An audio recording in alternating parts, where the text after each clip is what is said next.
Hypocrisy. Hey, what's up, guys? Welcome to Law-Splaining the Interwebs. I am your host, Nick Rekieta of Rekieta Law, a small law firm in central Minnesota.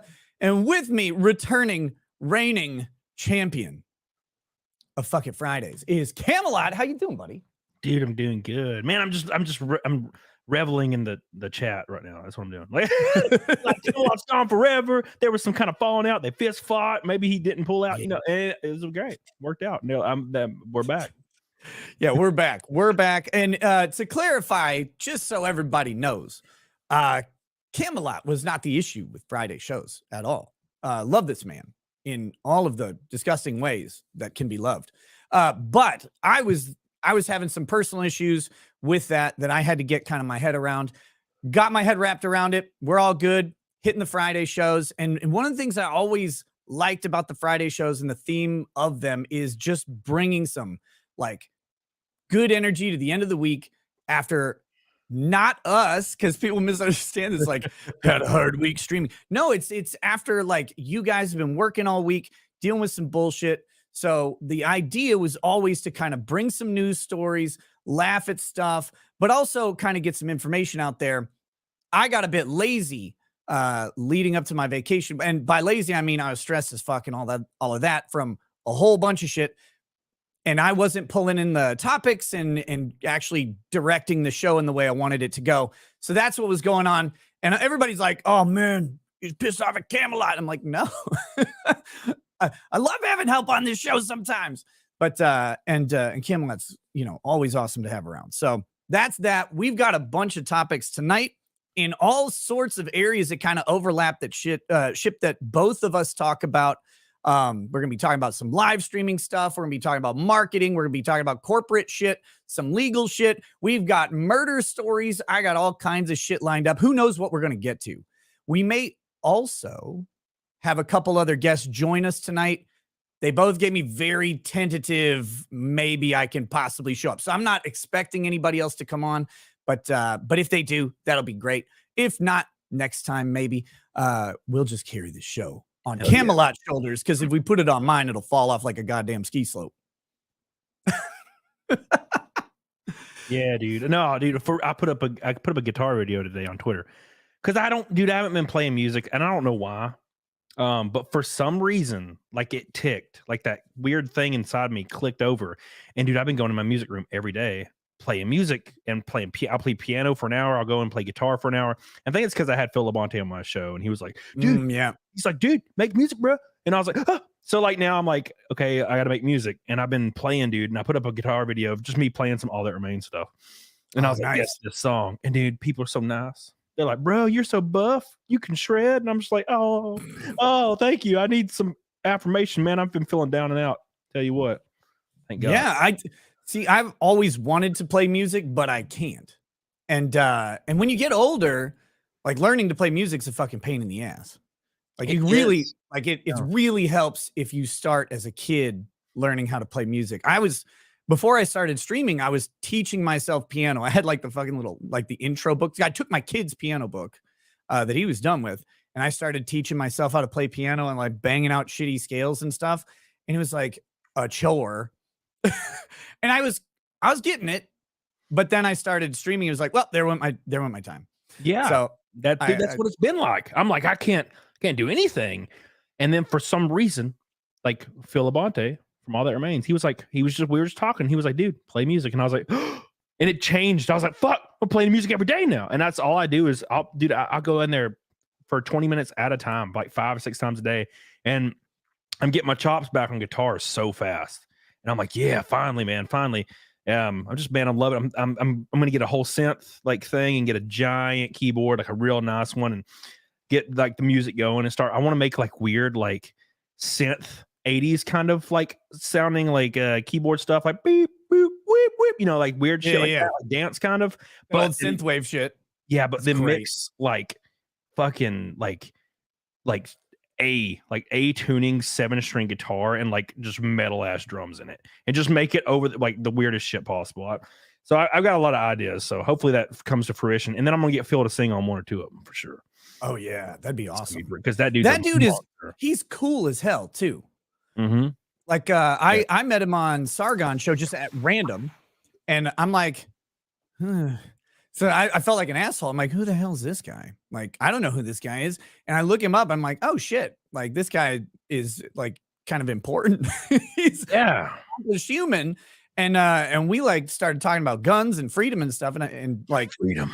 We're like, yes, really quick. So he's one of the people I'm hoping to have on really soon on my show, the direct examination, talk about his life, talk about his career, talk about freedom and music and creation and shit like that.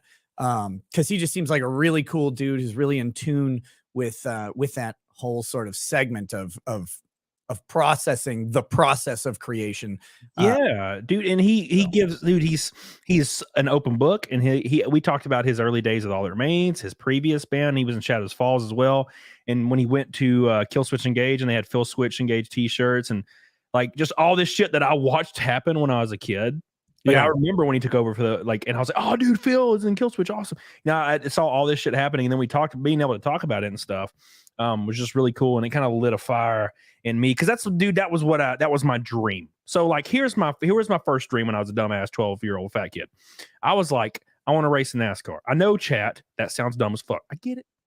All right, you don't have to chastise me. I want to turn left a lot. It's just so fun. And unfortunately, NASCAR itself is turning left, and now everybody's getting pissed off. But they're doing the wrong thing. No, but so that was my dream, right? And then I started playing guitar when I was 13. And my dream quickly became, I wanted to do music. I wanted to write music, and I want to be in a band. I want to go hard. So I started auditioning for all these bands, and I was getting in all these metal bands, and I would show up because, dude, I played 12 hours a day, every day. I sold all my video game consoles, which I regretted. I sold everything, and all I did was play guitar. And I was 15 or 16, and I joined this big band that was from Birmingham, Alabama. So I started playing shows all over Alabama with this big ass band, and they were all like 35, and I was like 15, 16, but I could shred the face, man. So then I got out of it, started working full time, and then that kind of died. And then when I started doing YouTube, I was like, well, this is where my creative outlet went. Right. So then that's, and now talking to Phil, I'm like, now I want to do that shit, Yeah, it's weird how like your the creative energy or juices or whatever you want to call it, how it works, because like you can be focused on doing something, but then if you get interested in something else, it can completely take it over and suck all of your attention out for quite a while. And that was part of why I kind of wanted to stop practicing law actively when my channel started taking off, was because the practice of law is a creative endeavor. I mean, whatever people think about it, you have to have an education and knowledge base, but you do have to craft arguments. You have to try and synthesize ideas that maybe other people haven't tried. You have to look for different avenues on how to do things. And it is this creative thing. But I was having way more fun and more productivity channeling towards creating show content. And even though it was like legally related, and a lot of times it was way more engaging, and it just sucked out my will to even like do anything. Like I didn't want to even get paid for easy stuff. Like, drafting simple contracts, reviewing rental contracts and negotiating that stuff out was really easy work that paid really well. Like $200, $300 an hour, you could bill for this stuff sometimes because of what you're doing. And the more creative and better you are at it, the more you can kind of work into it, the more justification you have for what you're billing people. And so it's like, even though I could do an hour of work and pull in $150 to $300, depending on what the project was, I didn't want to, because it was way more fun to make way less money at the time on YouTube. And it was like that creative thing. And that's another reason I kind of stopped playing the piano. Is like, and I stopped playing video games. I stopped reading a lot of books. All of the things that I would do to like nurture creativity got focused into like creating content. That's what, dude, that's same shit. Like it was almost like overnight when YouTube started taking off. my guitar just gathered dust. My piano had an inch of dust on it. I didn't touch shit for years. And I mean, I still play guitar like once a week, and I still try to keep my chops up. But for some, dude, I couldn't do it. I just couldn't do it enough. And I'm trying to get back into it. And I've been, I just started racing professionally, and it's just a slog, man. It's like so stressful, and I'm traveling. But the last race, we were really competitive. Like you can watch the broadcast of it, and we were really, really competitive. And I was like, oh fuck, now I want to do this. Like I only want to do this now because we started getting competitive. Because otherwise, I was racing for another team. I was racing a slower car for points purposes for the end year payout. And then boom, I tell you what, like we ran fifth. We were fourth in practice, ran fifth. If I wouldn't have got held up in traffic, I probably would have finished fourth or third, which is a big fucking deal because we're racing like NASCAR drivers, like older retired NASCAR drivers. So would have been funnier if they were older retarded NASCAR drivers. Well, they are. I mean, they NASCAR in the 90s and 2000s are probably pretty retarded. No, but it was wild, man. It was a lot of fun. But then my engine blew, so now I'm like, well, fuck. I guess I'm doing YouTube again. Just so because I can't afford to just keep putting a new engine in every damn weekend. So right.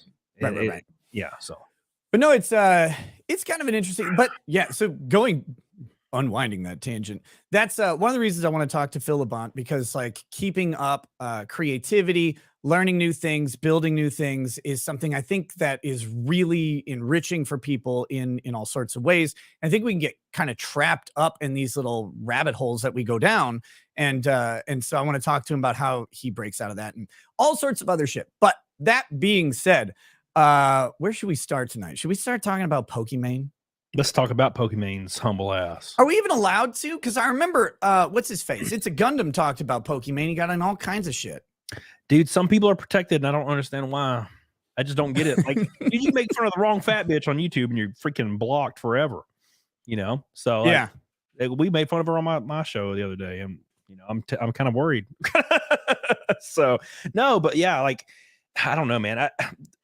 All I know is for some reason you'll have creators that overtly act like fake humble. Yeah. Oh my God. And this is like, bro, this is perfect. You bitch, you ain't. Come on now, just lean into it. It's fine. Just lean into it. Who cares? You got a yacht. It's fine. Yeah. So Pokimane, for reference here, I'm gonna pull up the news story in just a second. But if you guys don't know, xQc, I think I said QXC, but because the Q's big, I always go to that one first. xQc was one of the top streamers on Twitch, and he and some other people have been poached by Kick. Kick and Rumble have been aggressively targeting some of these top streamers, particularly from Twitch specifically, and grabbing them. Rumble signed a deal with iShowSpeed and Kai Cenat. iShowSpeed being one of the top live streamers on YouTube, Kai Cenat being one of the top streamers on Twitch, to produce an exclusive show on Rumble. No idea what the details of that contract are, but you can assume it's a big one. Kick grabbed xQc, and then they just grabbed Amaranth, I think, yesterday. So they grabbed like the top male streamer, top female streamer, and it's a huge amount of money that they paid xQc, $100 million, which, I mean, that's Rogan money. That is legend. That's fucking Rush Limbaugh money. There's like, not a lot of things I wouldn't do for $100 million. Stomp a baby? Stomp a baby? Yep. I'd stomp two babies for $100 million. I mean, shit. Yeah. So it's just this, it's an unfathomable amount of money for a fucking moron who gambles online. Like, that's what he does. He spends shitloads of money gambling online and streams it a lot of times. Like, that's part of his show. From what I understand, I don't watch xQc because I just don't give a shit about him. But that's one of the things. And so they're going to pay him $100 million to move to Kick. Amaranth, you can imagine they're going to pay. I mean, Amaranth pulls in somewhere like $1.5 million a month. So she's going to have a huge contract, depending on how long they want to keep these people. I don't know the length of these contracts. Doesn't really matter. I mean, the amount of money is going, it's massive. And so very aggressively poaching these people from Twitch. Pokimane makes a fucking fortune. We got to start there. Pokimane is rich as shit because of simp dollars. I mean, that's just the reality. But I gotta say, I'm gonna do it. Pokimane is mid at best. Yeah. And don't get me wrong, like, you know, my standards. Come on. But still, like, man, she is. And that's the thing with females is they have superpowers, man. So and look, I got to preface this with something. I love this girl, Zia Land. You know who she is. Yeah. I love this girl. She's one of my favorite guests on my show. She's so down to earth, and she will talk about whatever subject matter you throw at her ass. But she asked me, she was like, "Hey, Cody, like, I want to do something like Naked Snake for like a super chat goal." And I was like, "Yeah, dude, do something like maybe go down to a bra." And she's like, "What if I do a bikini?" And I was like, "Fuck, dude, that's even better. Let's do it." So she does her first stream with this goal like yesterday, I think, or the day before. Of course, she kills the goal immediately, right? Yeah. What was her goal? I think it was like $200. Oh my God. That's what I'm saying. So she killed it. So she was at Chrissy Mayer's wedding. Yeah. And she was on your channel a couple months ago, right? Like right before we went to Vegas, I think. Yeah. And she was on 2 weeks ago too. Yeah. But between those two shows, if I'm not mistaken, she had a breast augmentation. Is that correct? Yeah. And they're like, woo. Yeah. Because I saw a post about it on one of Chrissy Mayer's wedding posts or whatever. So first of all, she's got fresh giant cans, and she does the bikini goal, and she said at $200. Like, you should have counseled her. Like, that's what I told her. Like $1,000. That's like $500 to $1,000, and she still would have crushed it immediately. Well, she just started doing YouTube, right? Like streaming it anyway. And I was like, set it at 500, and she sets it at 200. Of course, she kills it, and she looks great. Like, she looks great. And she looked thick. Her like, God. Anyways, so she looks great, and she kills the goal. And she sends me a message. She's like, "Bro, I did the bikini goal, and we killed it." And I'm like, "Yeah, of course you did." It's a superpower, dude. So life on easy mode. Yes, if I have female friends, man. It's one in particular. Liar. You know who I'm talking about, by the way. Yeah. But she's like, "Man, you know, sometimes I wish I could just do what you do." And I'm like, "Bro." You could literally be like, just cover 3 topics a week of videos and then stream 3 days a week and just look like you do, and you'll have 1 million subs in like 2 years, probably more. It's an interesting thing. And I mean, look, you have to be willing to sell yourself a little bit, which for a long time was very, very taboo, right? Like the idea of going out, like putting the girls out there wearing a string bikini or whatever used to be taboo. It's becoming more and more normalized. I know a lot of people don't like it because there's like OnlyFans, which is a step beyond. Yeah. And Twitch is like this middle ground where advertising certain assets has become very, very easily profitable. Yeah. If you have any kind of personality plus tits, like boom, you're going to succeed at some level. And it's going to just basically be how much work you put into nursing that. If girls are willing to do it, they can make a damn fortune really easy because guys are programmed to throw money at them. Like, especially on Twitch where the audience is, they're young, very young adults. I mean, we were talking 17 to 25 is like the main demo on Twitch. So you've got guys who have some disposable income like you don't need a ton of disposable income from these guys to pull in a huge amount of money because you're going to be, how do we say, sowing a large field, so to speak. And they're going to be pulling money from a whole bunch of sources. So if they've got guys who are willing to throw a Twitch subscription's $5 a month, but they're getting thousands of these guys to do it. Yeah. And they do, a couple shows a week or whatever.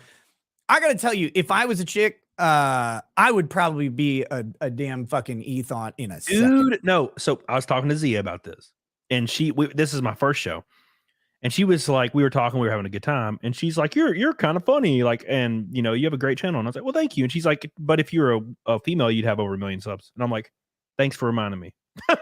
Yeah, like, you bitch, how dare you?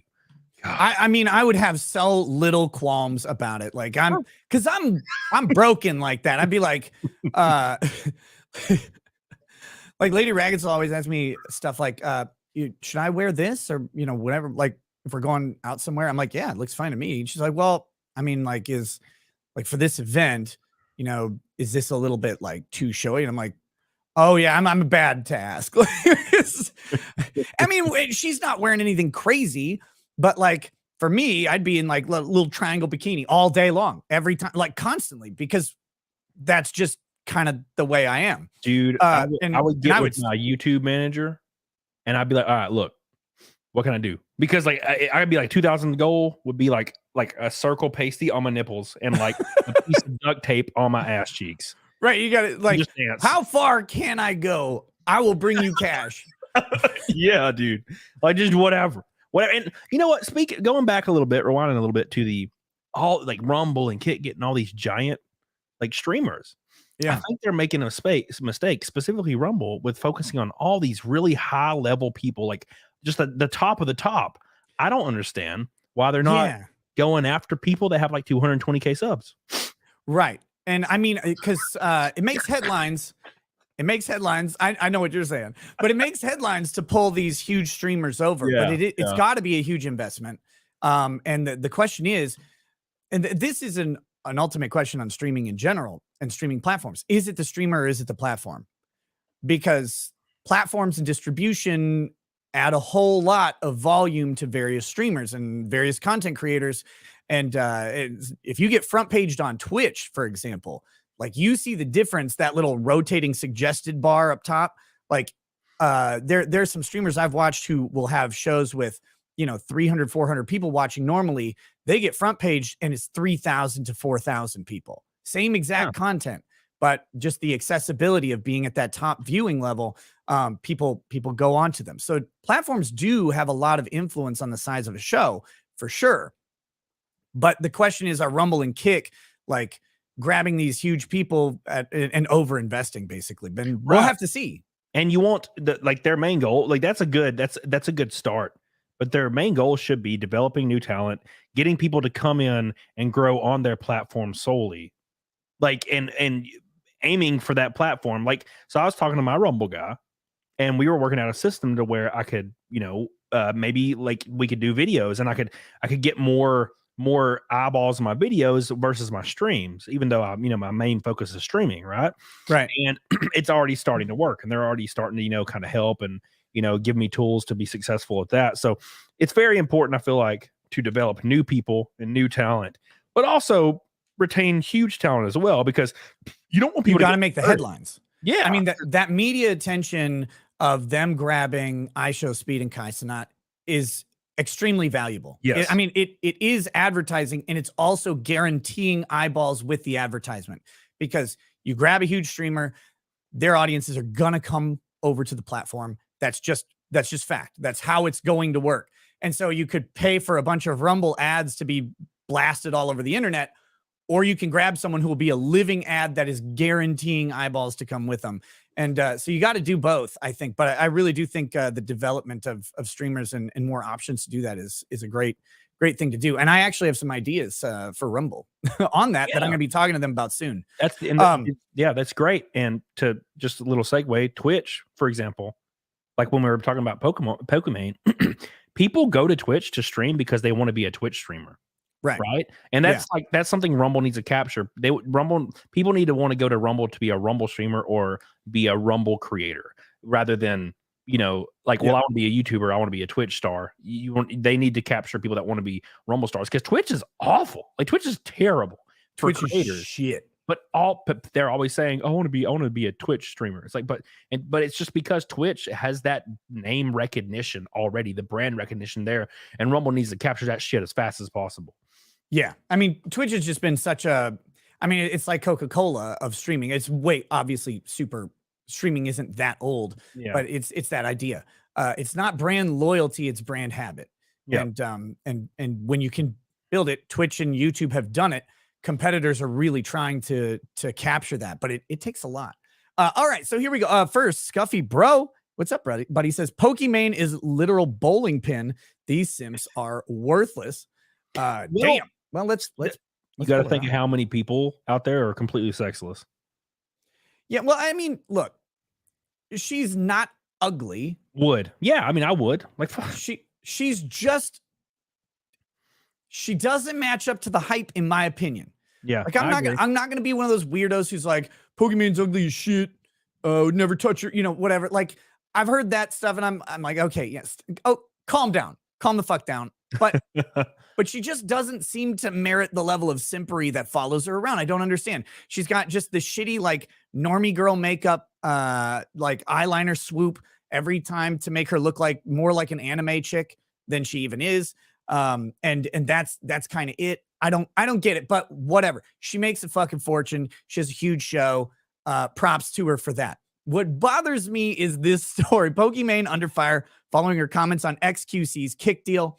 So here we go. Here's what she said. Hold on, where the fuck was it? When asked about the possibility of joining Kick, Pokimane expressed hesitance, citing her unwillingness to compromise her moral and ethical principles solely for financial gain. Definitely something she hasn't done already 100 times in the past. Like, what the fuck is she talking about? She's worth $25 million. Pokimane emphasized that she understands the necessity for some individuals to prioritize earning money, but personally, she cannot bring herself to participate in such actions. She's such a good person. Like, I'm just, look, it's okay for some people, but as for me and my show, I'm just not about earning money. I just do this show for the goodness of my heart, for the Simp Squad. Like, what the fuck are we, like, what are we talking about here? This is just insane. $million. She's worth $25 million on paper, which means she's probably worth way more. So, like, that's just so damn silly to me. It's like, yeah, I don't do this for money. Dude, I will be on my show live and I'll be like, look, you guys don't have to super chat me. You don't have to become a member. Like, that's not required. Like, if you can afford to do so, dude, I'm forever grateful. But I would never ask anybody to do anything. But the revenue does keep my damn, like, my life from burning down completely. So I appreciate that. I rely on this to survive. Right. I mean, the more revenue we earn from doing shows, the more content we can make. Like, yeah. Because if you don't earn revenue sufficient to replace a job, you have to have a job, yep, which takes away time that you could be doing anything else. Like, money is a factor in this. This is a profession. As much as people might, like, not really be with that concept, I don't know how to say it. Like, it's a new profession. It's been developing really over the last decade and more directly over the past 5-6 years. I think, at least in my opinion, but that's kind of when I started. So it's probably framed that way, but, like, it is becoming a more normalized profession rather than a very niche thing. People are earning middle-class incomes and making that their job. And that's pretty fucking cool that you can do that. Like, you don't have to be the top streamer or the top video creator in the world to make a living doing content creation. So it's becoming very normalized. It's becoming a bigger industry, but let's not pretend it's not about some money. Like, and she's I don't know what morality and ethical principles she's claiming to protect, because she slipped a titty out, like, plenty of times. Like, she's done all of the things that female streamers do to garner massive attention, like, just within the bounds of Twitch's terms of service, to get the temporary boot over a weekend when they want to travel, and then be right back when they get back on Tuesday or whatever. Yep. Yeah. And that's the thing is, dude, like, she posts herself in, like, skin tight shit all the time, looking all sexy and shit. Like, there's a reason she's doing that. She's doing it for more subs, bro. Like, and that's fine. Right. That's fine. But if you say if the words come out of your mouth or in any sentence that forms, like, these words in a row that say, I don't do content creation for the money, A, you either are so small that you don't make money from it, or B, you're lying. Right.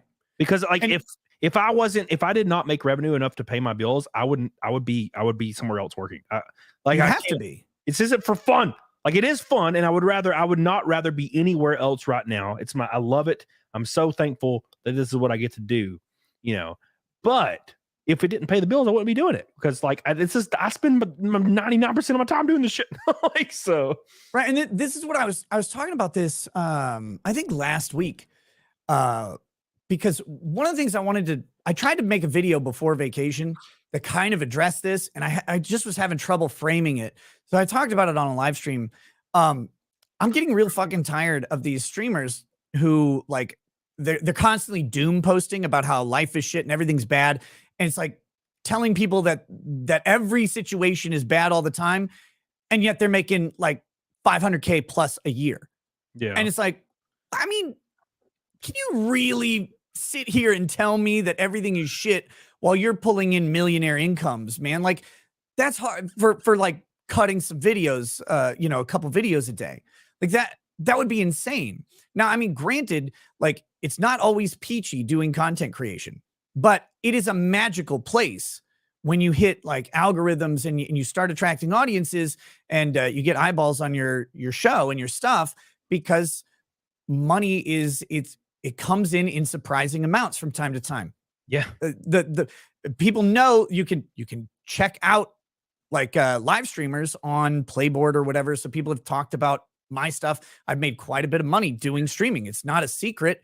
It's definitely been a goal ever since I learned I could make money. It was again, I try to make as much content as possible for free, but the revenue is certainly the end, the end goal of the stuff. And I'm so fucking tired of these like massive streamers and content creators being like, well, you know, like, I don't know, it's just really hard out there and things are so bad. Like, oh my fucking God. Like you're, and some of them are making, you know, like I shit on the Daily Wire the other day because all those guys are making tens of millions of dollars. And they're like, whoa, guys, the country's going to collapse. Like you're not acting in any way like the country's going to collapse. You're not acting like everything's fleeting and terrible. You're acting, I mean, in your personal lives and how much money you're making. Like you're saying it, but you don't seem to believe it. So I'm kind of fucking tired of everybody doing this pretend thing. But I think they're scared. Dude, that's what they do. They literally will come out, and it's like the trend, and it's always been this way, is you get somebody that's violently wealthy through whatever means that they, you know, got to that point, and they tell normal people, Jeff Bezos has done this shit in the past, that money just isn't everything. Yeah. Like, well, money shouldn't be your focus. Fuck off, motherfucker. Of course you can say that because you got 97 yachts and you can burn one every day and buy a new one. But for me, you know, like, dude, I blow an engine in my car racing, I'm done for the year. Like this, so like this thing that comes from, oh, it's just not about the money. Like, look, it's we do what we do. We enjoy doing it, and we would continue to do it. Like if my money, if the revenue dropped off a lot, I would continue to do it. But like to say that the thing that your job that you pay bills with, like, oh, I'm going to take a 50K pay cut, like at any other job on earth, you'd be like, no, fuck that, I'm quitting. But for some reason, content creation is like, oh yes, you should not want to make any revenue off content creation. That's insane to me. Well, and here's why. Like, I want to get to this ultimate point on this. Pokimane is doing a thing that I've seen tons of creators do. They're terrified that people will find out how much money they make. Yeah. And it bothers the shit out of me because it's like, can't we just be kind of transparent? Like, yeah. It's like, you don't have to tell people exactly how much you make from every single thing ever, but like, let's stop pretending people with like 5 million subs where every video is doing, you know, 1 million views aren't making literal millions of dollars a year. I mean, it's fucking unreal amounts of money, but they do things to make themselves look like they're living in poverty. Like they stream from like a shitty apartment or like a crappy room. They don't have any nice stuff. They might have a nice microphone or whatever, but they never talk about how much money they make. And there was this one chick I remember. She was she's a streamer who had a clip channel on YouTube where she clipped her Twitch streams and posted them to YouTube, and she played like Fall Guys or something, right? And so she'd post these little clips of her Twitch streams, and she accidentally shared her YouTube studio page. Mind you, this is not her primary content. Her primary content was the streams on Twitch. She accidentally showed her YouTube studio page, and she was mortified because everybody saw that in the last 28 days, she had made $178,000. God damn. Just from clipping her Twitch. I don't even know how much she made on Twitch. Yeah. But 178 grand in a month. And they're like, oh, fuck. And it's like, holy shit. Like, people take a pause and they're like, oh my God, like the money is real. They're all scared that someone is going to find out. Like Pokimane is terrified of that $25 million figure that you mentioned. Well, on paper, you'll notice too that people that, and I don't want to like try to get political at all, but people that, you know, streamers, especially streamers from that generation, they all like to act like they're these moral arbiters, and they support all these movements and they support all this shit. You know, I mean, back in 2016, they were all about the Bernie shit. You know, pay your fair share of taxes, all that shit.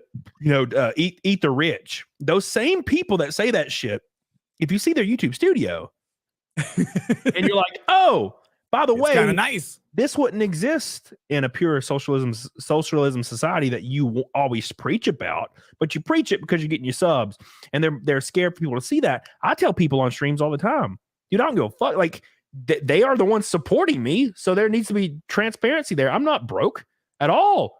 It's great. Now I'm not a gajillionaire by any means, but I'm 25th in the entire country in revenue on YouTube on Superchats. Yeah.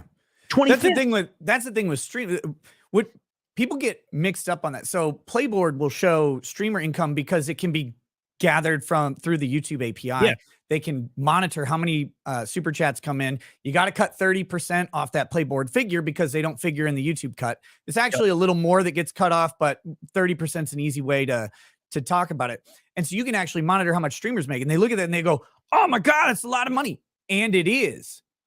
But the real trick is streamers are small potatoes on YouTube income. The real income is these, like, a friend of mine had a 4-minute video get 2 million views. 2 million views on a 4-minute video. 20 grand. Yeah. $20,000 from 4 minutes of work. Yeah. And like, it's people just don't like, and that's the stuff that isn't tracked. You have to kind of estimate ad revenue for channels and how much they're pulling in. And that's what people are really scared of seeing when they see, like, you know, I think Tim Pool is still the #1, or iShowSpeed's like the #1 Playboard content creator, or at least in America. And they're like, that's a shitload of money that they made. And it is nothing compared to what some of these channels are pulling in per month. They're pulling in Tim Pool's total income on YouTube super chats per month. Now, Tim Pool makes a shitload of money from other stuff. He makes a fortune, and spends it like he's an astute businessman. Whatever he is, he's built an empire of weird things.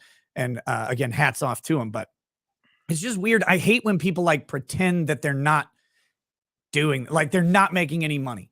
And I've never made any bones about the fact that this is a great profession for me. It's been very, very good to me. I know it could go away tomorrow. Like I understand how that shit works, but while the wave is here, you got to ride the fuck out of it and stop pretending that you're not. Like that's weird shit. It seems to only be streamers that make ungodly amounts of money or content creators. So speaking like what you said a minute ago, I have one video that has like 2.2 or 2.4 million views, and its average watch time's like 4 or 5 minutes. Mm-hmm. And that video made $7 grand. Now imagine having like one of those every 2 days. Like some creators do. Some creators have multiple per day.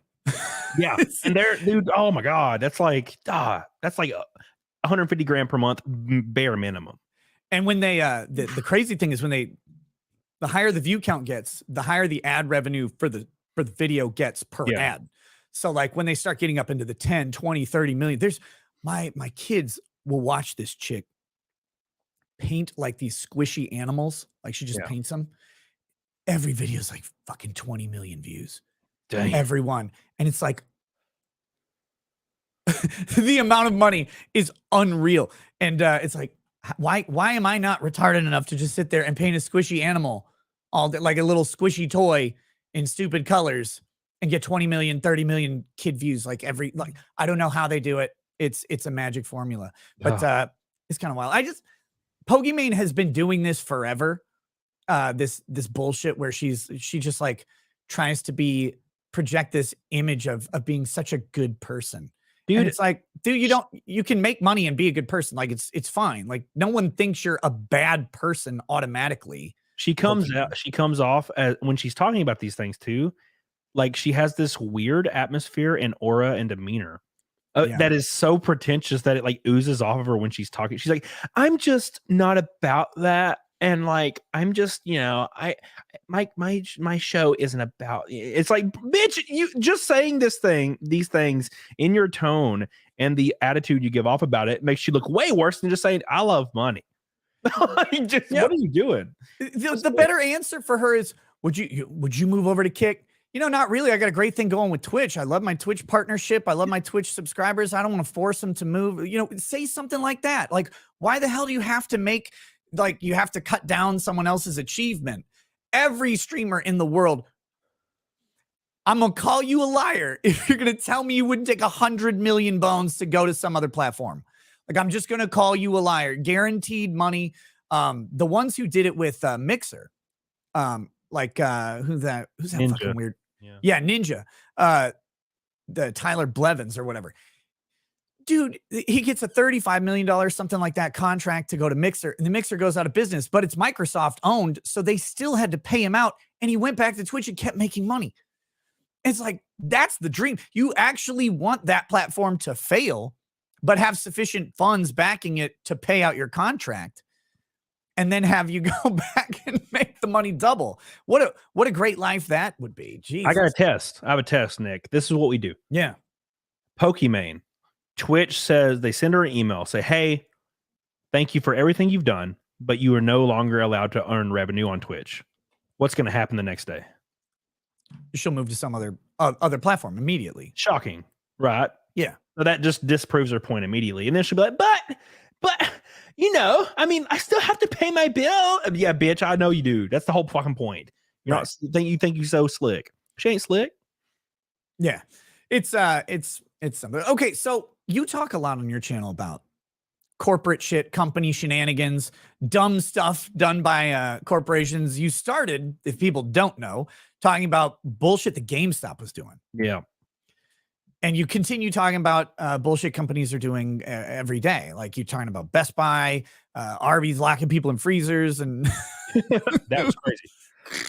Yeah, dude, I put out a GameStop video yesterday or some shit, and that's it. Like hit the algorithm. I was like, "Oh, nice. Okay, we're back somehow."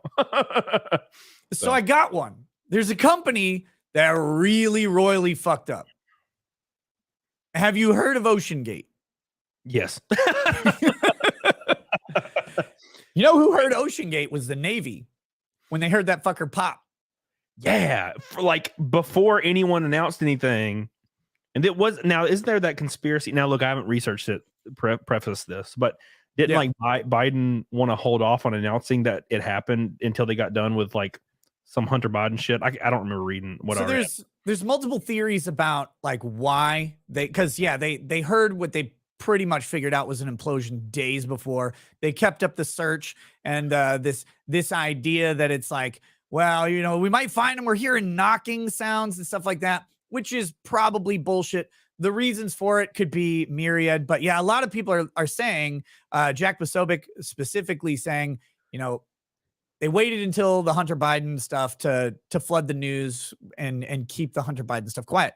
Perfectly reasonable to assume that is what they did, right? The government does this shit all the time. If they have the ability to suppress a story until a convenient time, they're going to do it. Like that just happens. I don't know why they did. I'll just assume that they did it for some reason that is bullshit. But that being said, so OceanGate sends a sub down, it pops. Everybody knows this. That's not even what I'm laughing at. I'm just going to pull up this article because OceanGate listed a job posting for a submersible pilot during the rescue efforts. Shocking. They're like, oh, by the way, it's like they really like OceanGate releases like a press release, and they're like, we are saddened, you know, by the tragedy that has occurred. We are currently employing every effort possible to save these brave explorers. By the way, we are taking resumes for a recently deceased explorer. Not related at all to the explorer that's gone right now. I think we're gonna need a new pilot. Oh, Bobcat. Bobcat fucking like holy shit. Oh god. And the CEO's in the sub, like, so he's popped, he's dead. So who greenlit this post? Like, I'm trying to figure out how this shit happened. Like, how do you even get this thing in there? They got a dude. It's about to hustle, man. They call us grifters. They were grifting. They're like, fuck, we got 3 tours tomorrow, Nick. What do some shit? He's down there already popped. His eyeballs and shit are flying around. We got to get something going. Their controller disconnected, unfortunately. Shouldn't have got the wireless one. I knew it was going to happen, dude. Can I apply with gaming experience and absolutely no will to live? Heard they have some openings in upper management as well. Oh shit! people are dunking on them. But yeah, they have it. They have it right here. Here's a screenshot of it. What the fuck? Would you get in this thing? I wouldn't even get in this thing to go that deep. That looks like something that would be like at the dump. It looks like one of those receptacles for like a 1985 RV that you take out and dump because you shit in it. It's like the shitter receptacle. That's what it looks like. Yeah, it looks like you'll see septic tanks being delivered. Yeah, to be dropped into shit. I live out in the country. Our last house, when we bought it, we had to update the septic system, so they had to bring one of these big 2,000-gallon tanks and dump it in the ground. That looks like that. Like that's it. Yeah. And you know what, dude? They literally got in this bitch, torqued on the screws on the front, and started going down. And they probably got like a couple hours in and then popped. That's how quick this shit happened. And for days, our dumbasses are scrolling. Oh, they're trying. Oh, they're trying to find them. Oh, they're gonna be fine. It's like, bro, they were literally goo. They were bones and goo, like day of. Yeah, people have been talking about, like, you get weird shit cropping up with like people talking about the tragedy. Like they interviewed some, and now I don't trust any of it because they already knew.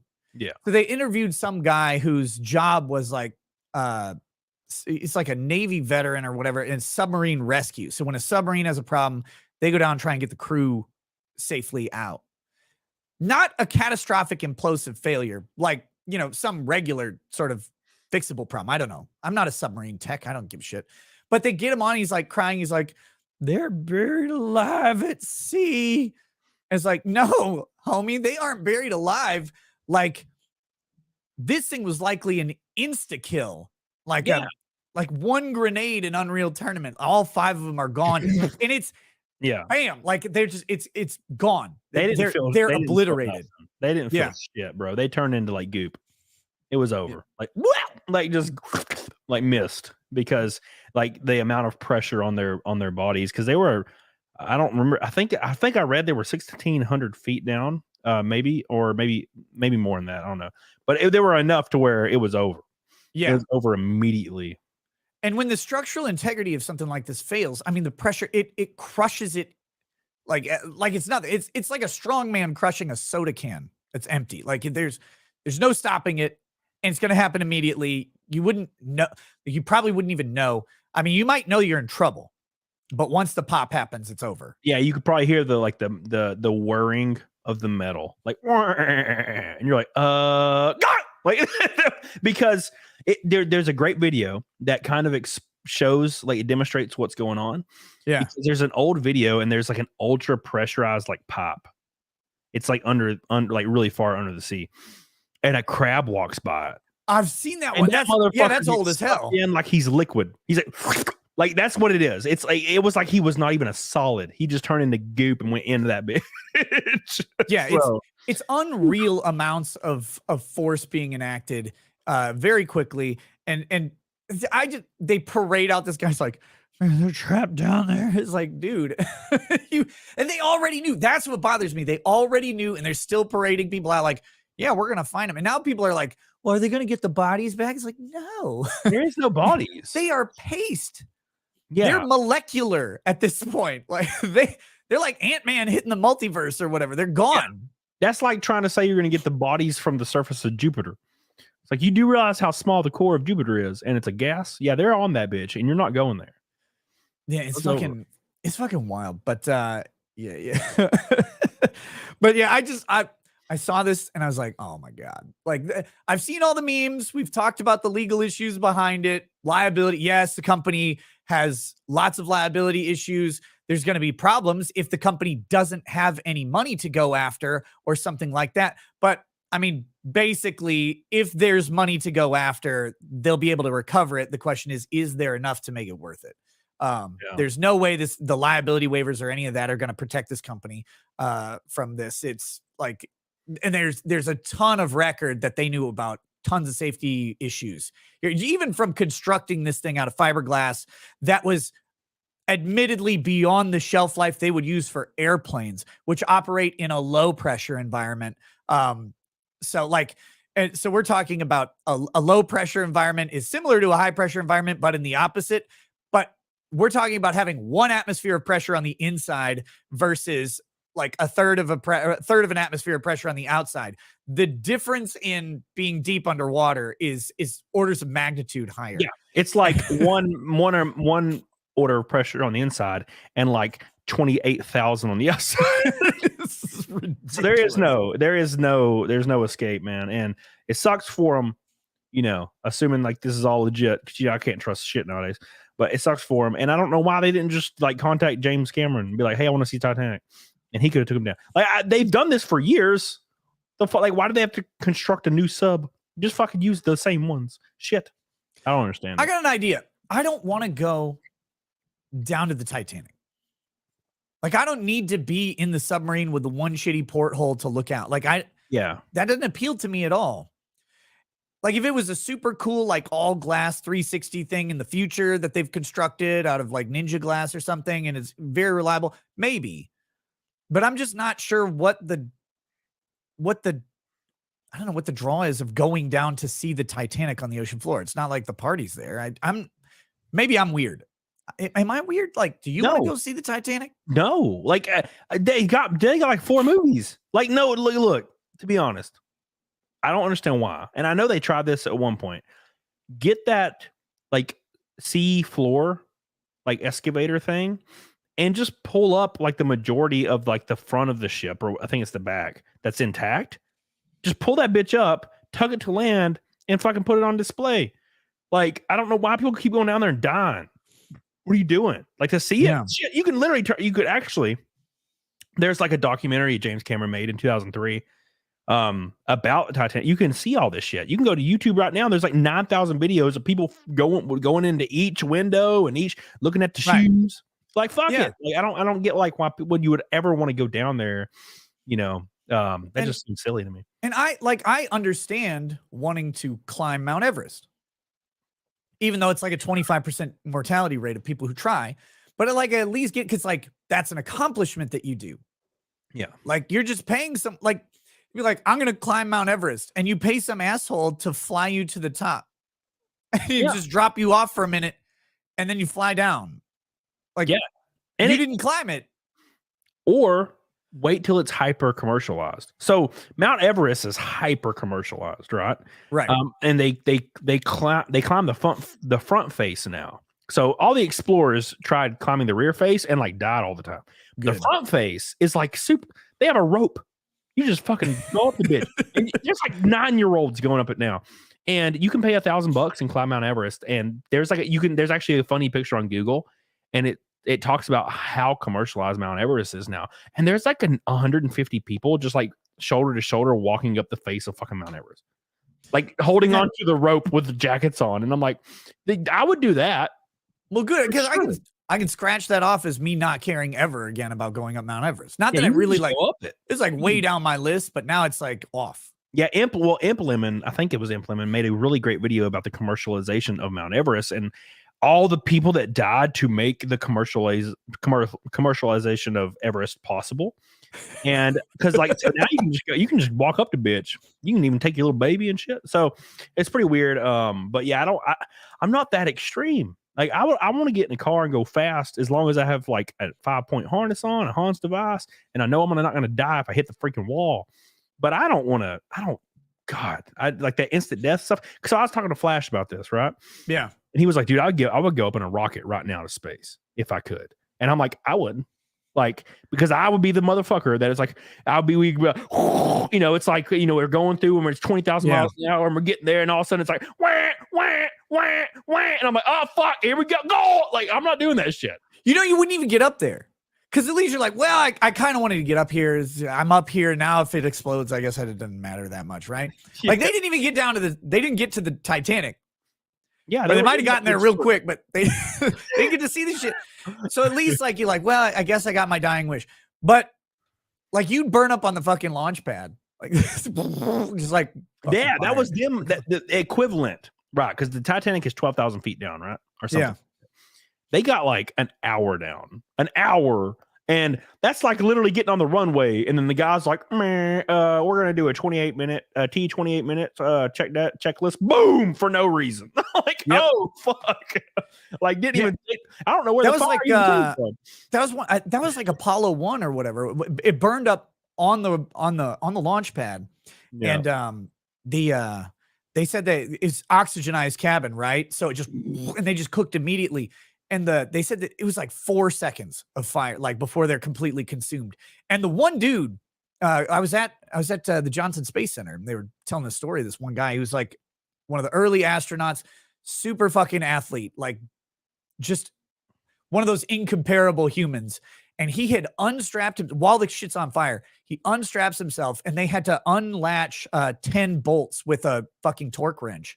And he had gotten 2 of them undone and one of them halfway turned in like the 4 seconds that they had to get to trying to save the crew, to open the hatch and put get the fire under control. And like that, and that's still longer than the fuckers. This damn stuff done.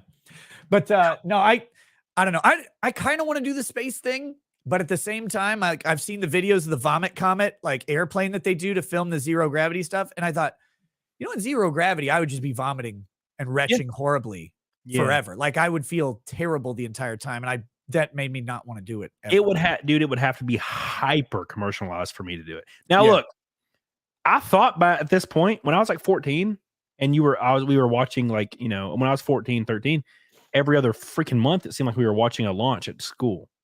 Mm-hmm. And then all of a sudden the government was like, we're tired of this. Fuck it. Like, and it was gone for like 20 years. Like, so I thought after Columbia, I thought by this point we would have already had commercial like orbiting shit and like space station like visits. I thought that would all be commercialized by now, it's very shocking that only until 2 years ago did it kind of start back up. Right, weird.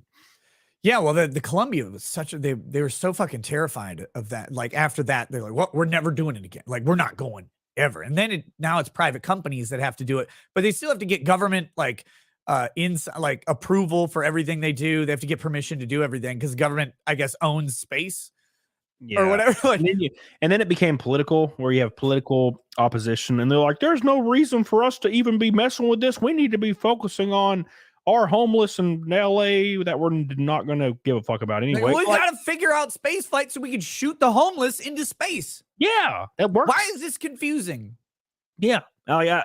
I don't know. I've always loved the idea of space exploration. And that's one thing I respect about Elon Musk starting that shit up and just going. And I'm like, well, at least there's that now. At least there's one billionaire that's trying to do some shit, trolling some bitches on Twitter and doing some space shit. Because all the other ones are just getting jacked and fucking strippers on yachts, which is likely what I would have done. But still, you know what I'm saying? To be fair, I would start a Formula One team, an IndyCar team, and a NASCAR team, and also I would snort coke off hookers' asses for sure. See, like, and I don't do well on yacht. Like, I don't know how I do on yachts. I've never been on a yacht. I don't do great on boats because of motion sickness, which is weird. When I was a kid, I never had motion sickness. Same, yeah. And somewhere in my 30s, I started getting sick, like on shit like that.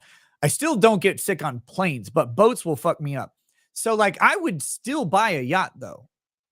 Right. If I was a billionaire, I would just put it in my yard. Might as well.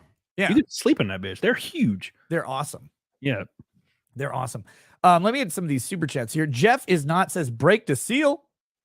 Okay. That already happened to me. I'm like, Some grumpy goat says 2 of my favorite lads in the same stream. Gotten into bodybuilding 4 months of now, and I've already lost 4% body fat and bulked up fast. Been adding creatine to all my 100 gram protein shakes. Cheers to you both. Get it, brother. Get it. Oh yeah. I similarly have cut 4% body fat, actually. So pretty cool. Good job, buddy. Good job. Also, remember, if you're trying to lose weight, stop eating. That's your number one. That's step one. Oh, God. We talked about it on Wednesday on your show. I'm not going to do it. I'm not going to keep ranting about it. It pisses me off every time. Those fats get me riled up, dude. Yeah. Yep. It just fucking gets. Oh. Psycho Crusher 69 says, so when is James Cameron making a Titanic sequel? Since there's 5 guys and 1 sub, I hope that he won't get any funny ideas. Engineer says, reminded me of my grandfather lost at sea 1978 on board the MV Halo University of Honolulu research boat. Vessel was really not seaworthy. USCG report is available online and didn't follow regulations. All on board were lost. Well, damn. Rip. Sucks to hear that about your grandfather. But yeah, the interesting thing, so I was on Eric Hunley's show with a bunch of lawyers this morning, which is always a nightmare to be around other lawyers. But they were talking about this will probably lead to the regulation of private submersibles and stuff like that, doing these types of tours. And I don't think that's necessary. Like, I do not think the government needs to set standards for this, because everybody knew, including this company, that the vessel was not up to standard. And I just don't think the government would have been able to stop them from doing this anyway. Like, those regulations don't actually prevent people from being fucking idiots. And the industry standards are already there. Yeah. And they always grab them from the industry anyway. Building codes are actually done by building associations and engineers prior to the government adopting them. So I don't know. The Squid says they can't bring the Titanic up to the surface. It's been under enormous pressure, and at freezing temps too long, the ship will disintegrate before it makes it up due to thermal expansion. Oh, okay. Well, you shit on my parade then. That's fine. Oh, you and your science, you dummy. You're gonna use science to prove him wrong? How can you do that? Man's in shades. Don't do that. Damn. Just rude. Just rude. Very inconsiderate. Texas Red 512 says, Camelot, when you ultimately riz one of these newly made billionaire widows, you should name your racing team OceanGate Racing. If you need a MotoGP team principal, hit me up. Dude, I've had weird shit like that happen. Now, nothing to that magnitude, but I've had like an older person or lady? Lady, of course, yeah. Okay, yeah. And well, not of course. Yeah. It's 2023 and June. You can't say of course to a lady anymore. But was offering me like 10, 15 grand. Like, I'll just give you anything you need, blah, blah, blah, blah, blah. And I was like, yeah, I'm not comfortable with that. Like, I'm not going to do that. But there's a part of me that wants to, but I can't. She wanted to be your sugar mama for 10 to 15 grand? Yeah. Like how, like once 10 to 15 grand? I don't know. I think it was like a long-term thing, but I'm like, I don't think I can do that, man. I don't think I can do that. Like, but was it 10 to 15 grand like a month? I don't know, definitely not. It was because you would have done that. Yeah. Oh, yeah, for sure. What if she just wanted to talk to you? I might do that. Like, you just had to go to her house and sit with your shirt off and be like, hey, baby girl, how you doing? Like, just how much would that cost a month? I don't know if I want to. Oh, a month? Oh, that'd be 15 grand a month's easy. If I only had to do it once a month. No one's paying you 15 grand a month to sit around and talk to him shirtless. They're going to want me to smash that pisser. And I won't be able to get hard. I can't do it. Like, I can't. No. I guess. I don't know. Ooh. You got to just think about the bank account. That's how the erection occurs. That's how I focus into finishing. Yeah, I don't know, man. Like, something about it. There's like two things. Like a wrinkly old lady, obviously biology is there, subconscious is there. It's like, well, this lady can't do nothing for me. And when a lady is like grossly overweight, like my pee-pee goes inside me like a turtle's head. Very bigoted. Yeah. Very bigoted. I can't help it, man. It's just something I just don't like fats. Me either. And like, look, if other people are into fat people, that's fine. Like, I'm not hating on it. I just I cannot be attracted to fat people. I just can't. It's impossible. Like, I was gonna say I've tried, but that's a lie. I haven't tried. I tried. I wouldn't. I've had a bigger girl, and I was drunk, And dude, I was fighting it. Now look, and you know what? I'll preface this with she was like 185 pounds and like 5'8". That's not okay. that. That's not that big, right? Right. And I still was fighting everything, like with a semi and losing it. I was like, I could not sustain. It was crazy. So imagine if she was 400 pounds, bro. She looked like Lizzo. No. Yeah, I don't get it. Like, I don't understand it, but you know, to each their own. To each their own. To some people, to each their own zip code. Ben SC says, Ricardo Law, what did the North Atlantic fish have for lunch? Five Guys. Oh my God, that's a good one. CLS 2022. Any thoughts about this? No kill meat grown from animal cells is now approved for sale in the US. Actually, that is something I pulled up. As I've got it as a show topic potentially for tonight. I was going to talk to you about that. Did you see that? No. They took like chicken cells and they grew like a chicken breast.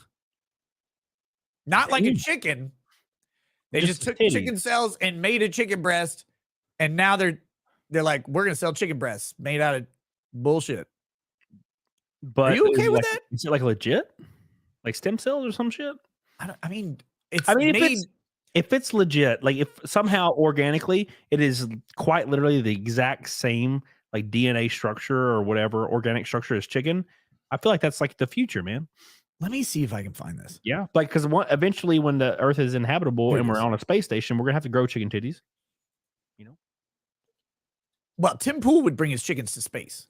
So I don't know why the government won't bring their chickens to space. So in my city, within city limits, they passed a law last week that you can have up to 5 chickens. You gonna get some chickens? I'm gonna get some fucking chickens, bro. Look, I don't want to take care of chickens because like if you leave to go anywhere, you gotta have someone come take care of chickens because they're fucking stupid. They'll just die or get killed by like a raccoon or something. So you gotta have someone to take care of chickens. Tim Pool probably has a homeless guy on staff to take care of chickens or whatever. I went to Chicken City, the chicken castle. It's like nicer than some houses I've been in. Tim Pool's chicken coop is ridiculous. It's so fucking dumb. It's like 2 stories. I was like, they need a loft? I'm not sure. Like, I don't get anyway. So I don't want it, but some of my family members, we live out in the country, they have chickens and they like cannot keep up with the amount of eggs that these chickens lay when they start laying eggs. And so they're just giving they're like chicken eggs away by the dozens. They're like, well, we get like 25 eggs a day. It's like, oh, I love eggs. I'll eat eggs all the time. Dude, same. That's the only reason I would want chickens. Yeah, it's not even about the eggs for me. I just think chickens are cool. Like, I just would like to go outside and you hear box. Chickens are decidedly uncool. Like, no, they're cool as fuck. You ever seen a chicken?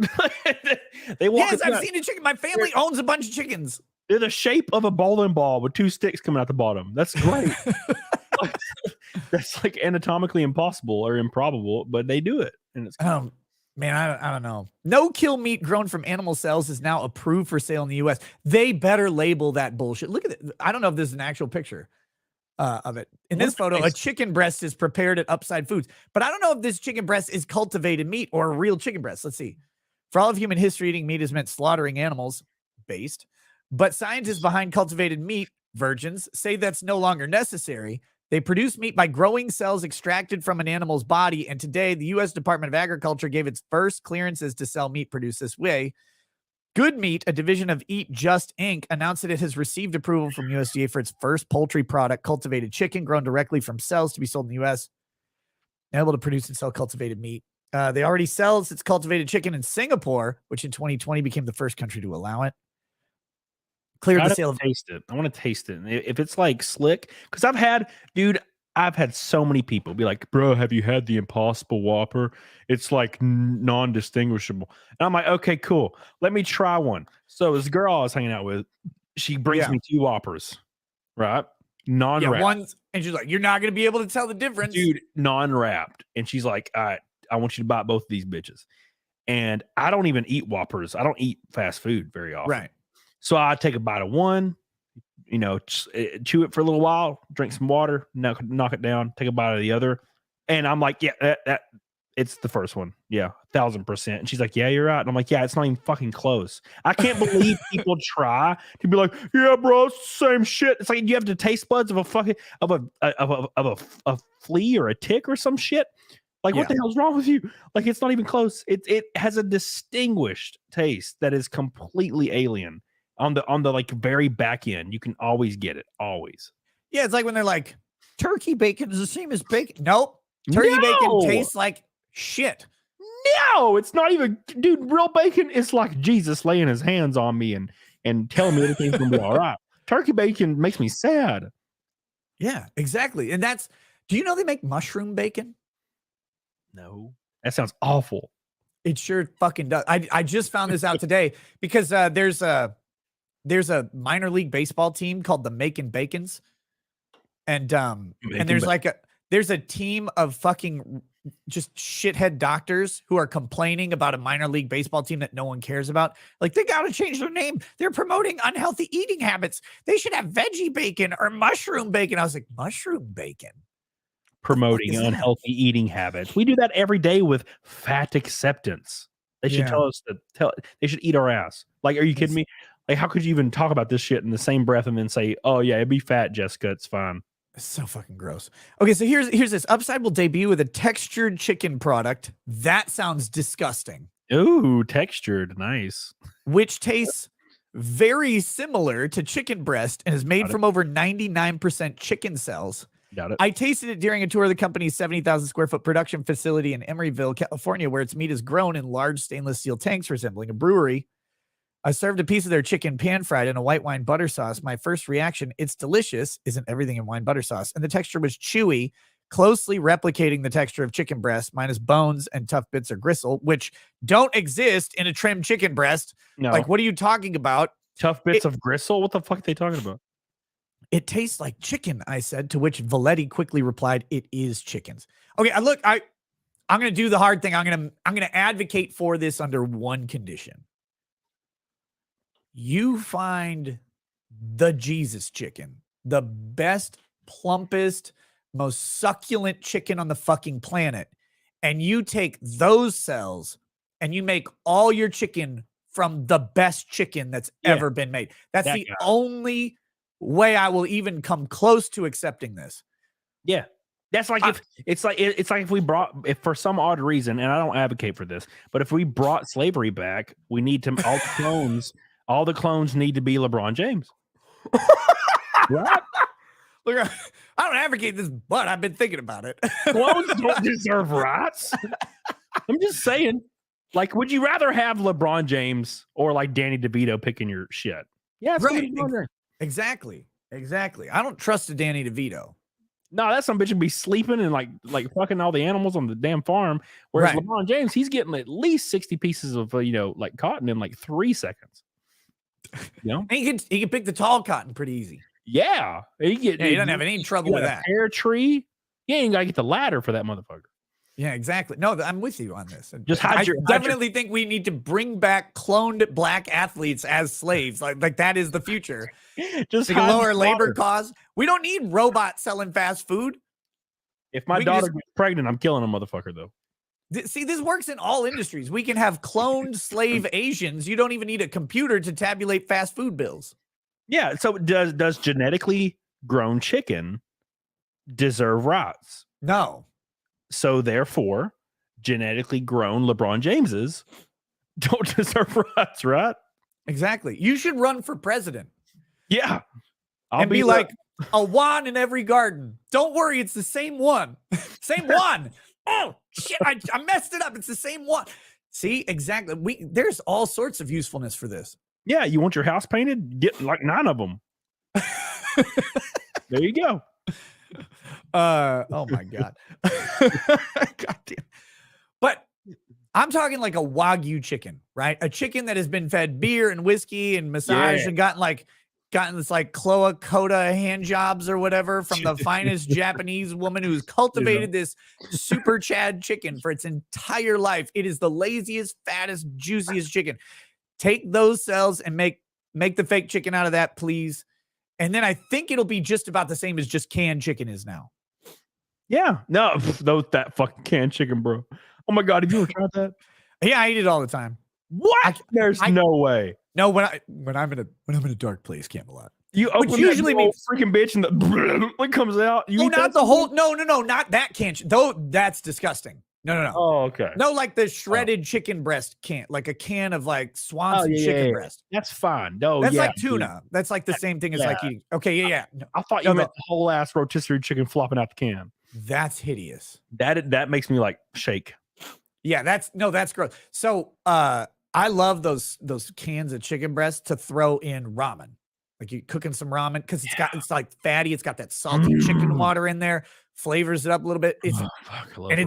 And something about the texture of that canned chicken breast is actually really good in a soup. I wouldn't want like put it on a plate and pretend it's gourmet or shit. Some potatoes and some carrots and some broth. Oh my god, bro! It's pretty fucking good. I'm not gonna lie, and it's easy to do. You don't have to work at anything. Let me take a piss real quick. 2 seconds. Yeah. I'll hit some super chats, and then when he comes back, we'll flip to Rumble in just a minute. The Squid says, "I think we need to go easy on these billionaires. They were under a lot of pressure." Oh god, damn, gross. CLS 2022 says, "Any thought?" Oh yeah, so we were just doing that one, the no kill meat. Timothy 208 says, "Where did Camelot get that sports bra? I need a new one for the summer." I'll have to ask him when he gets back. Generalissimo 2. So speaking of dumb regulations, Japan recently passed a law that would make mangaka pay tax direct and so unable to use pen names. If you think weebs are insufferable, now wait till they have underground manga. Ew. Oh God. What's a mangaka? Is that someone who makes manga? I don't know how to pronounce Japanese words. Graphic artist and writer who creates Japanese style comics. Okay, so a disgusting degenerate who should probably be executed. Doobie McNasty says LeBron James is a chicken head. Wow, that was maybe racist. That's maybe racist, but okay.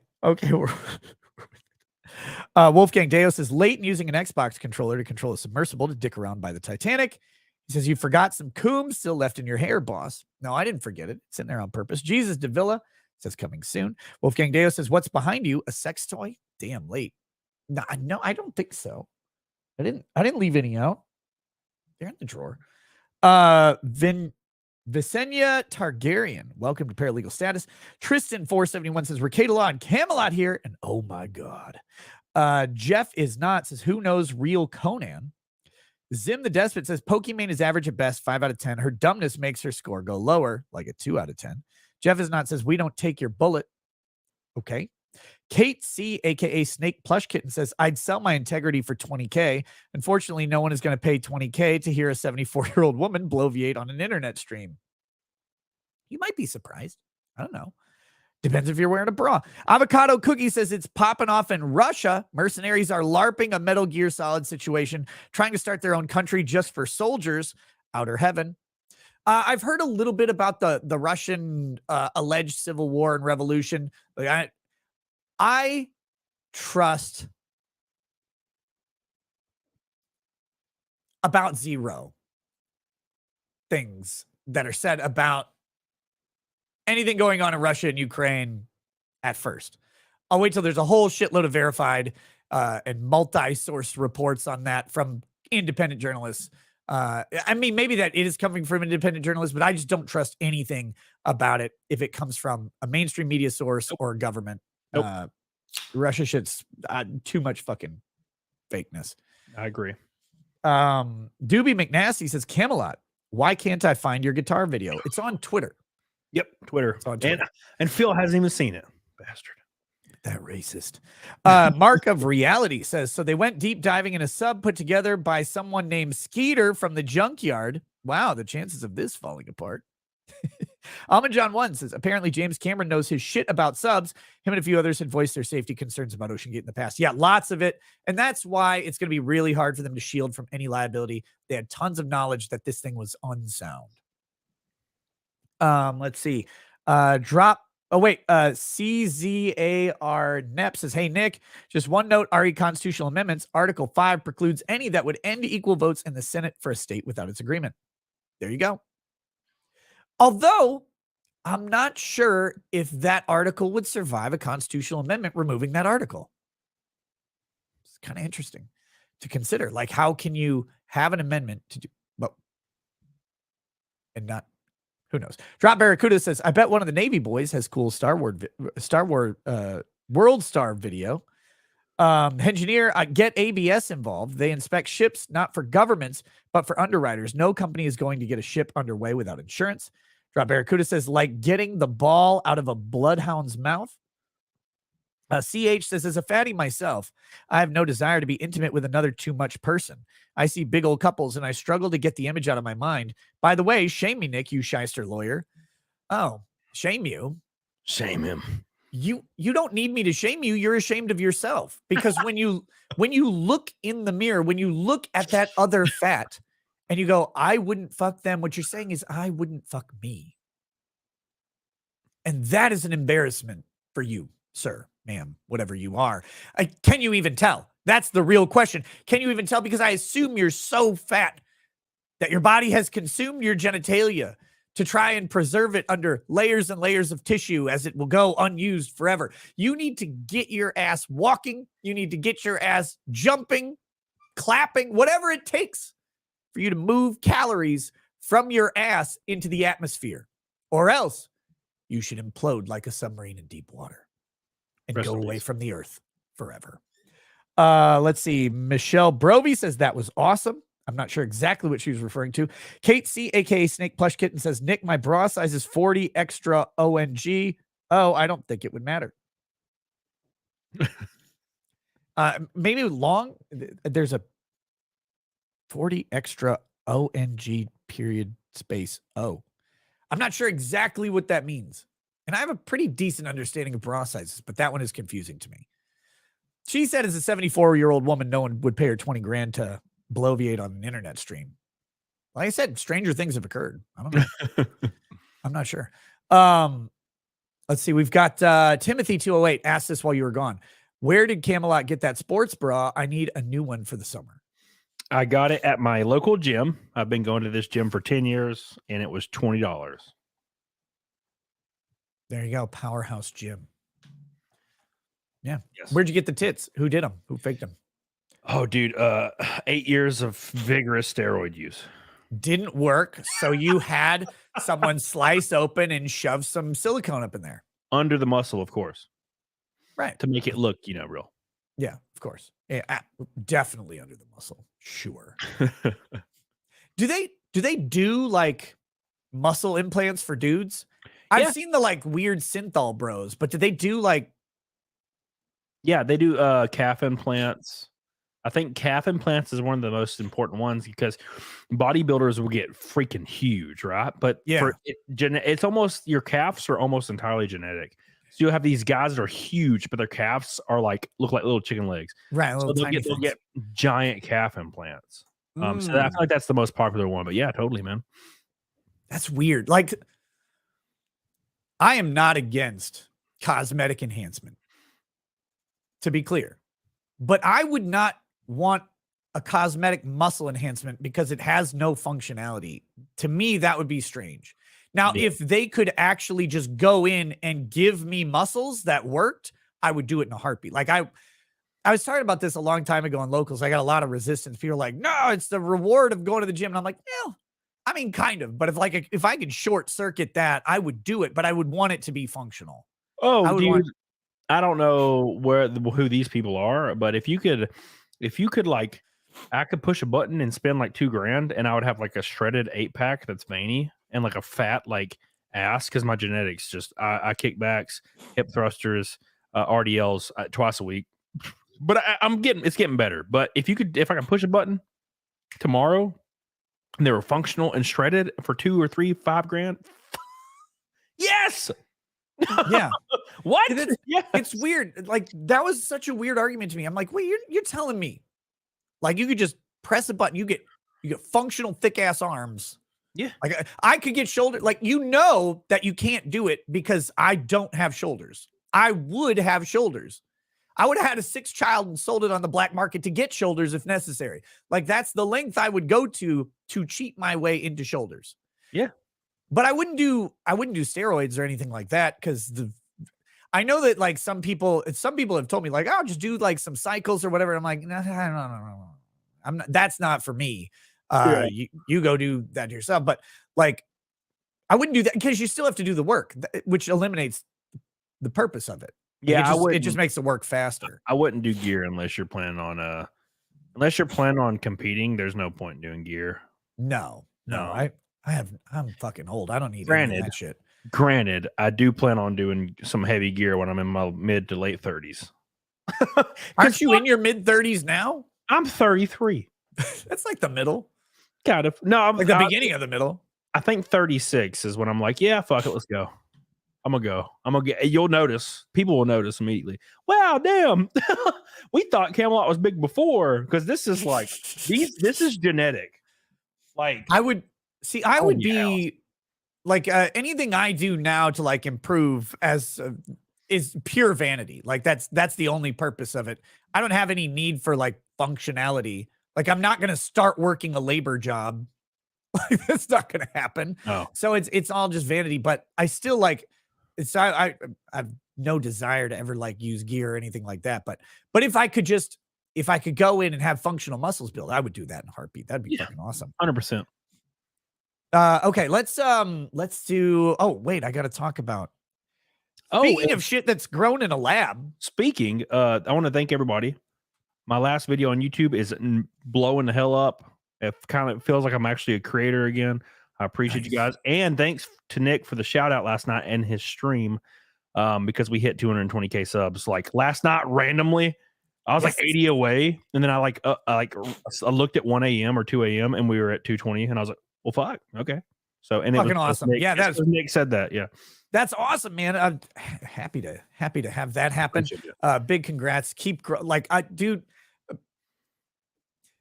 Again, we're not complaining about this, but it is frustrating as a creator when you make a bunch of content and like it takes off and then randomly nothing you make takes off ever again. Like, and you'll go and you'll like keep doing videos and you'll keep doing things and it'll keep happening. Like I like streaming because it's pretty consistent because that's people coming to watch every night, like specifically.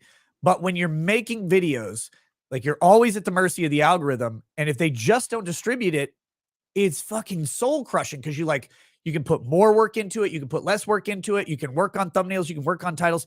And there's nothing you can do to predict what video will actually catch. You can do everything the same or everything different. And it doesn't matter. You just never know specifically on YouTube how it's going to go. So it's all when you hit one again, it's like, oh, thank God. Okay. So it's not just me being crazy. But that's awesome, man. I'm glad to have that. But what I do want to do is we're talking about vat grown chickens and shit like that. Let's talk about some vat grown vegetables. Not really.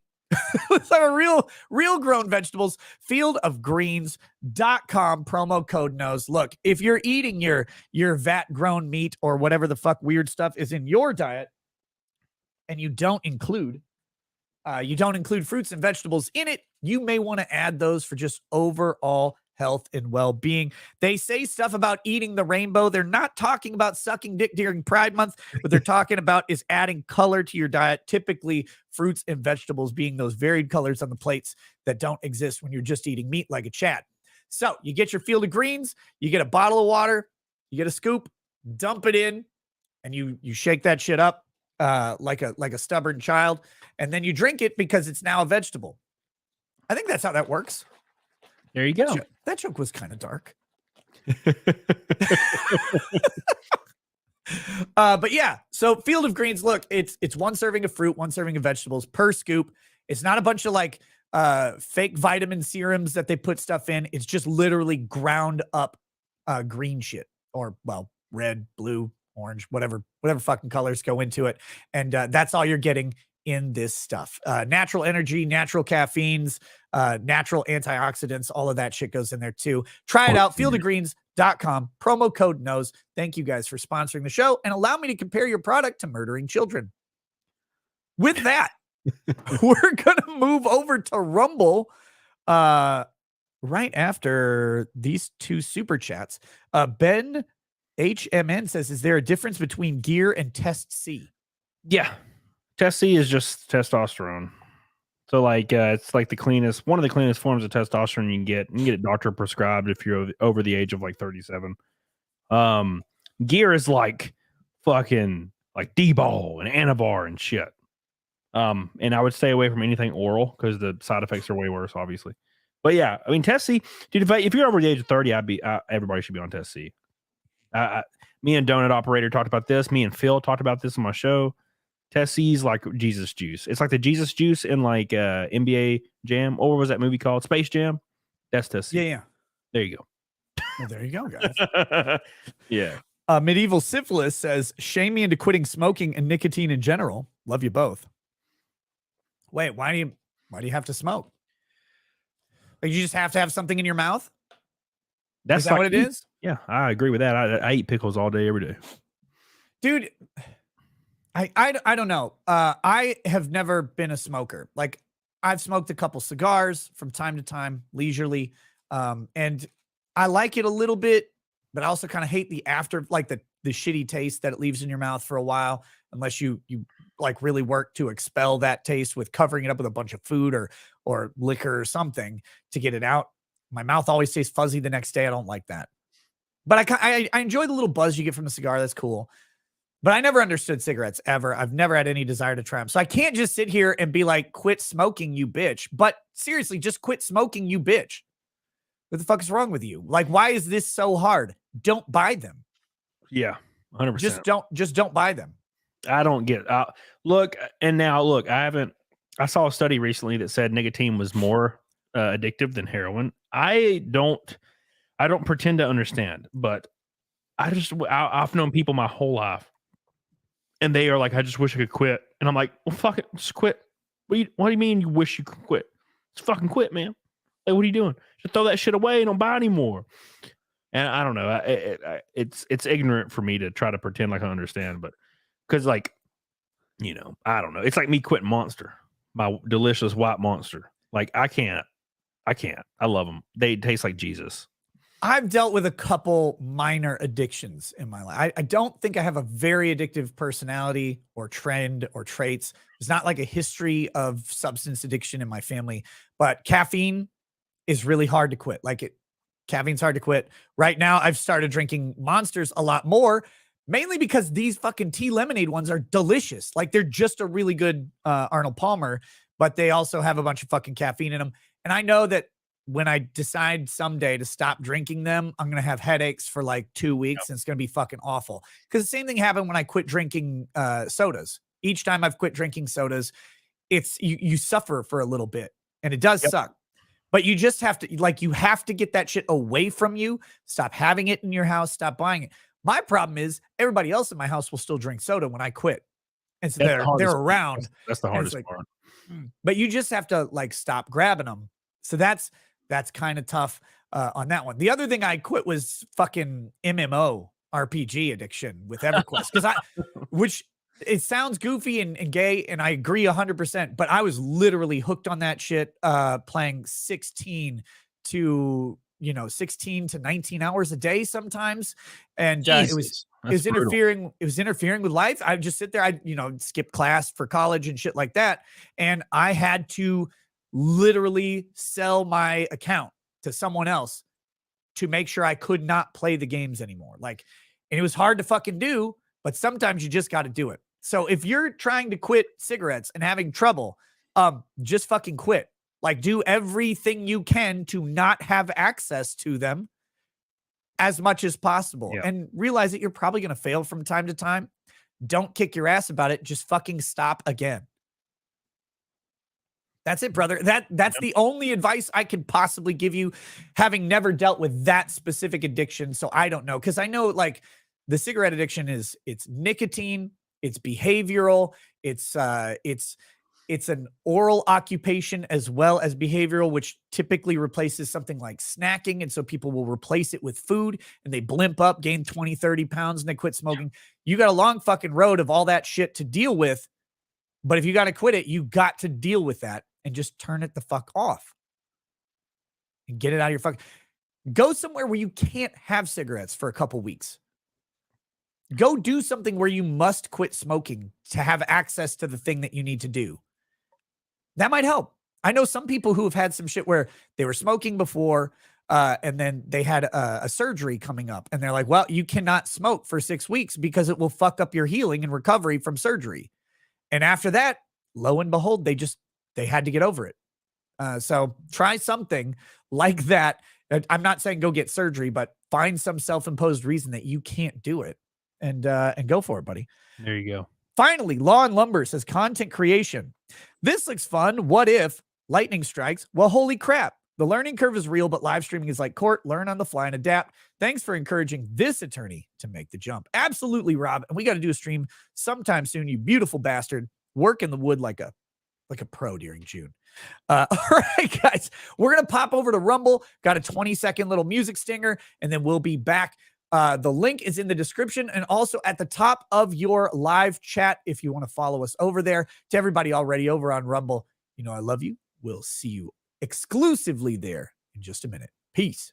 Peace. For the thousands in attendance and the millions watching around the world, ladies and gentlemen,